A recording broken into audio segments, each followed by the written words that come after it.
আসসালামু আলাইকুম রহমতুল্লাহি ওয়া বারাকাতুহু। সম্মানিত দর্শক, ত্রয়োদশ জাতীয় সংসদ নির্বাচন যতই ঘনিয়ে আসছে, মাঠে ময়দানে একের পর এক উত্তেজনাকর ঘটনা ঘটে চলছে।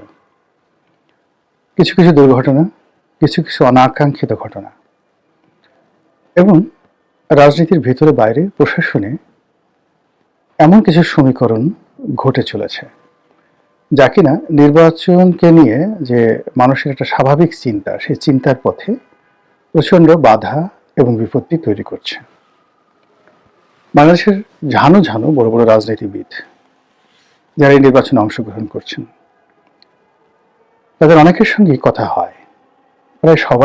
প্রায় না সবাই, মানে নির্বাচন হবে কি হবে না, কেমন হবে, একতরফা না পাতানো, নির্বাচনে জামাত কি করবে, অন্য দল কি করবে, ডক্টর মোহাম্মদ ইউনূস করবে, এগুলি নিয়ে হাজারো প্রশ্ন এখনো ঘুরপাক খাচ্ছে।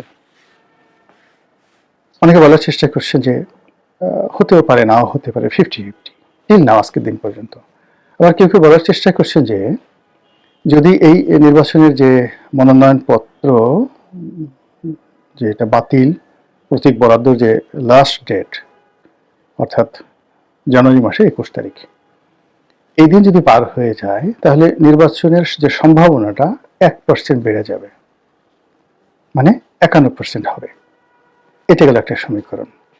আবার অনেকেই আশঙ্কা করছেন যে যদি 21 তারিখের আগে বা আর্লিয়ার নির্বাচন সেই রিশিডিউল ঘোষণা করা হয় বা অন্য কোনো কিছু করা হয়, সেটার তুলনামূলকভাবে ক্ষয়ক্ষতি কম হবে। কিন্তু পরবর্তীতে যদি নির্বাচনের ঠিক 1 সপ্তাহ আগে, 3 দিন আগে, 2 দিন আগে, 10 দিন আগে কোনো নেতিবাচক কোনো কিছু ঘটে, সেটা যেভাবেই ঘটুক, যারাই ঘটাক, এতে করে যারা পক্ষ রয়েছেন এই মুহূর্তে, অর্থাৎ ইলেকশনে যারা স্টেক হোল্ডার আছেন, যারা আয়োজন করছেন এবং যারা এই নির্বাচনে অংশগ্রহণ করছেন, তাই সকলের জন্য পুরো ঘটনা সমূহ বা ঘটনাপুঞ্জি রীতিমতো বুমেরাং হয়ে পড়বে। এর বাইরে যে কথাগুলো হচ্ছে যে নির্বাচনটা আসলে কেমন হবে, এখানে আওয়ামী লীগের যে অনুপস্থিতি, সরকারের পক্ষ থেকে বলা হচ্ছে এটা বৈধ এবং এটাই স্বাভাবিক। এর কারণ হলো আওয়ামী লীগ একটি পরাজিত শক্তি, তাদেরকে উচ্ছেদ করা হয়েছে, ক্ষমতা থেকে তাদেরকে বিদায় করা হয়েছে এবং তারা একটা বিরাট অংশ ধরা পড়েছে, আরেকটি অংশ পালিয়ে গেছে। তো কাজেই নৈতিক বলেন, আইনগত বলেন, যে কোনো বিচারে এই নির্বাচনে আওয়ামী লীগকে কোনো সুযোগ দেওয়া যাবে না, এটা সরকারের খুব স্ট্রং একটি বক্তব্য। অন্যদিকে দেশি এবং বিদেশি যারা সবাই স্টেক হোল্ডার, তাদের বক্তব্য হলো যে আওয়ামী লীগ এবং তাদের যারা সহযোগী গত 15 বছর এই দেশ চালিয়েছেন, তারা এই দেশের 50% ম্যান পাওয়ার তাদের আছে। এত বিরাট সংখ্যক লোককে কোনো জাতীয় এবং রাষ্ট্রীয় বিষয়ে তাদেরকে বাইরে রেখে কখনই কোনো শুভ ফলাফল হয় না। এমনকি দ্বিতীয় বিশ্বযুদ্ধের পর অ্যাডলফ হিটলার এবং তার যে দল নাৎসি পার্টি, এগুলোকে ব্যান করা হয়েছিল। কিন্তু পুরো যে জার্মানির পুনর্গঠন, ওয়েস্ট জার্মানি এবং পূর্ব জার্মানি, সেখানকার যে কর্মকাণ্ড, সব কর্মকাণ্ডে কিন্তু জার্মান জনগোষ্ঠীর যে অংশটি নাৎসি পার্টির সাথে জড়িত ছিল, যারা অভিযুক্ত ছিল তাদেরকে বিচারের মুখোমুখি করা হয়েছিল। যারা ভয়ে পালিয়ে অন্য দেশে চলে গেছে তাদের কথা আলাদা, কিন্তু যারা দেশে ছিলেন তাদেরকে সিদ্ধান্ত পরিবর্তন করার, রাজনীতি করার বা নিশ্চুপ থাকার, স্বাধীনভাবে চলাফেরা করার স্বাধীনতা দেওয়া হয়েছিল। ফলে কি হলো, 1945-এ যে দুরবস্থা জার্মান জাতির হয়েছিল, সেখান থেকে ওয়েস্ট জার্মানিকে, অর্থাৎ পশ্চিম জার্মানিকে ফিরে বা ঘুরে দাঁড়াতে 5 বছরের বেশি সময় লাগেনি। আর পূর্ব জার্মানি, যেটা বার্লিন ওয়ালের পতনের পর পূর্ব জার্মানি যখন পশ্চিম জার্মানির সাথে একীভূত হলো, নাও ইটস এ বিগ পাওয়ার। সারা পৃথিবীর মধ্যে এখন জার্মান অর্থনৈতিক দিক থেকে, অন্যান্য বিভিন্ন দিক থেকে মানে একটা শ্রেষ্ঠতর জাতি হিসেবে প্রতিষ্ঠিত হয়েছে। তো জাতিসত্তার মধ্যে যে বিভক্তি, সেই বিভক্তি কিন্তু আমেরিকা করার চেষ্টা করেছিল। পরবর্তীতে দেখা গেল যে প্রথম মহাযুদ্ধে, তারপরে দ্বিতীয় মহাযুদ্ধের পর আমেরিকা জার্মানিকে যে লোন দিয়েছিল, তো সেই লোনের কারণে মানে সেই লোনটা তারা আর ফেরত পাচ্ছিল না। তো এই কারণেই হলো কি, প্রথম মহাযুদ্ধ তারা যে সকল কঠিন নিয়মকানুন করেছিল জার্মানির জন্য, দ্বিতীয় মহাযুদ্ধের পর যে সকল কঠিন নিয়মকানুন করেছিল, সেগুলো আস্তে আস্তে তারা রিল্যাক্স করতে থাকে, যাতে করে তারা তাদের যে বিনিয়োগকৃত অর্থ সেটা দ্রুত জার্মানি থেকে তারা তুলে নিতে পারে। তো এই মুহূর্তে চিন্তা করুন যে বাংলাদেশে প্রায় $110 বিলিয়ন, আবার আমি বলছি $110 বিলিয়ন বিদেশি ঋণ। এই ঋণ বিশ্বব্যাংক দিয়েছে, IMF এর আছে, জাইকা, তারপরে IDB, Islamic development bank, Asian development bank, ADB, এরপরে বিভিন্ন দেশ, যেমন ভারতের সরকারের ঋণ আছে, চায়নার সরকারের ঋণ আছে, চায়নার বিভিন্ন ব্যাংকের ব্যক্তিগত ঋণ আছে।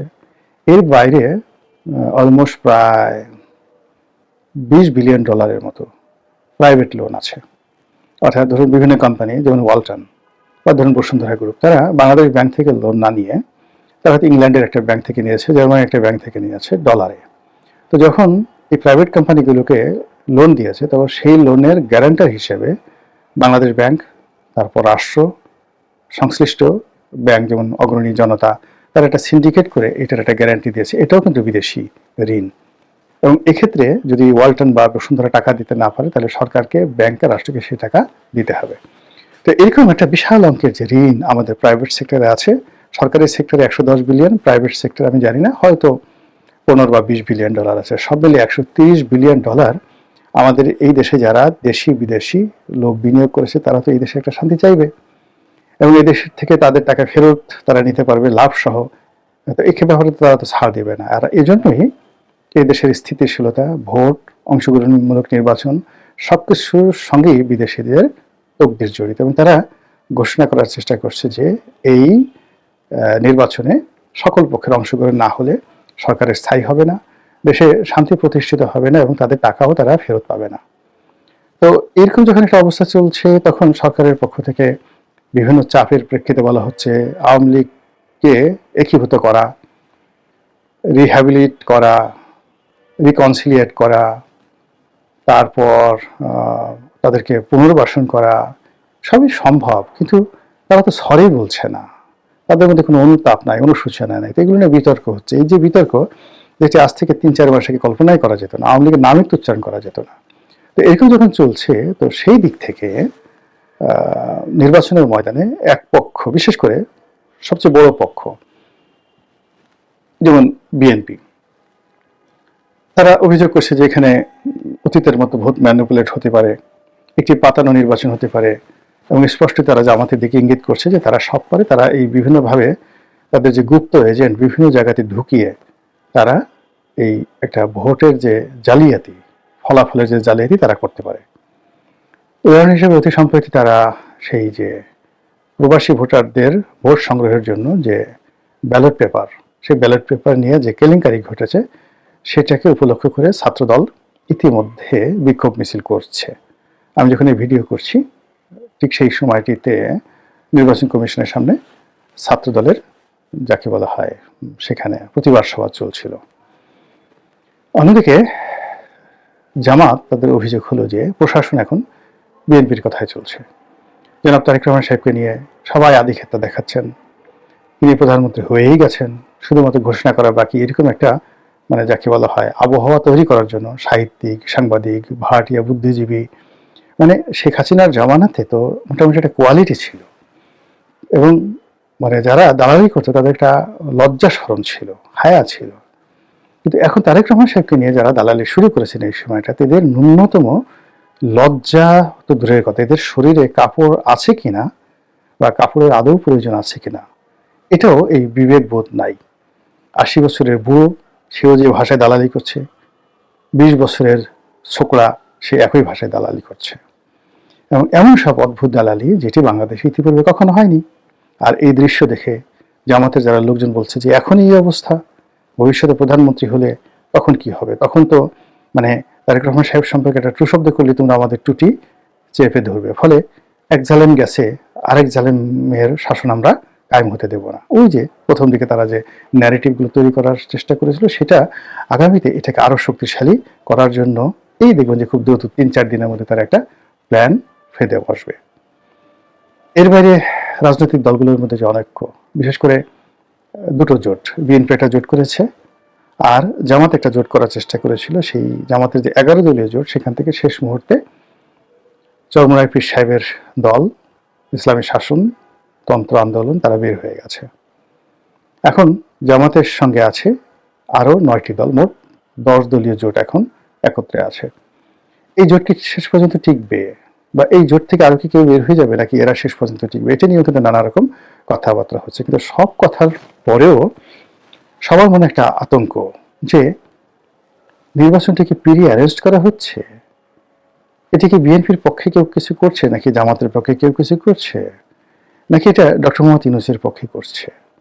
এটি কি সাজানো গোছানো পাতানো নির্বাচন হবে, নাকি সত্যিকার অর্থে একটি অংশগ্রহণমূলক নির্বাচন হবে।